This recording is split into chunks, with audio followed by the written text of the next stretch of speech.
The 9 stages of spiritual self-realization. Self-realization is one of those phrases that we hear on the spiritual path that goes in one ear and out the other. We don't give it much thought, yet it's at the very heart of everything.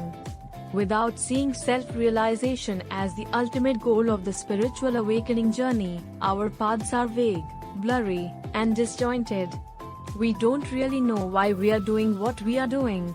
And if we do have some faint reason, we never feel truly satisfied because everything we obtain, all the spiritual brownie points we collect, ultimately feel empty and disappointing. In fact, when we lose sight of the importance of self-realization, our spiritual paths are nothing but one distraction after another.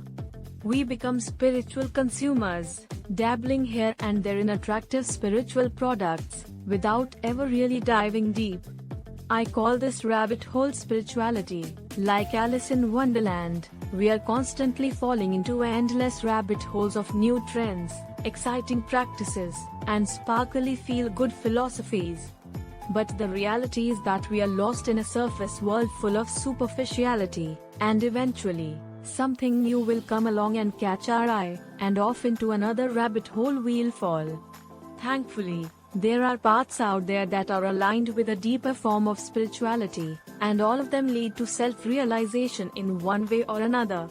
If you're not quite sure what the hell self-realization is, or how to experience it, keep reading. What is self-realization? There are 2 definitions of self-realization. One is secular, and the other is spiritual.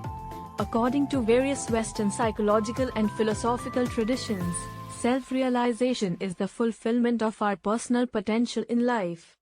Essentially, it's being all that we can be in an unlimited, expansive sense. However, according to Eastern spirituality, self-realization is the knowledge and embodiment of our true nature or the higher self beyond the ego.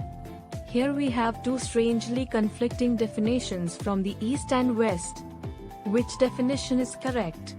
Actually, neither definition is right or wrong, both are equally relevant as they uphold and relate to each other. I'll explain why next. The 3 shamanic realms of self-realization.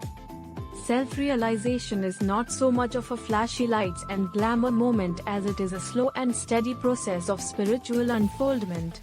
This process occurs within the 3 realms of existence. 1. The middle world. 2. The lower world. 3. The upper world.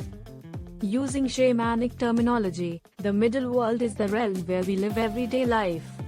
This is the realm where we go about our daily existence with family, friends, and work colleagues.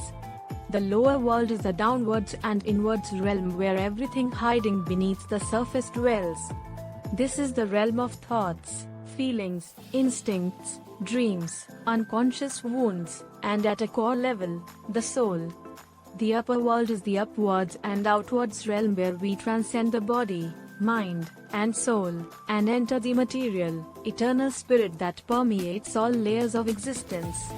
Each realm has a purpose. Within each realm there is a task for us to fulfill. In the middle world, the task is ego growth. In the lower world, the task is soul embodiment. In the upper world, the task is spirit realization, also known as self-realization. As depth psychologist Bill Plotkin writes, ego growth, soul embodiment, and spirit realization are equally vital to growing whole.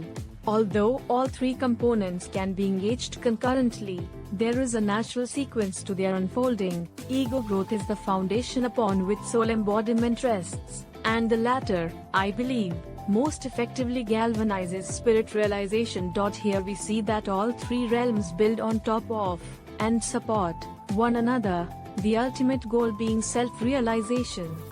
Thanks for watching. Stay tuned for part 2.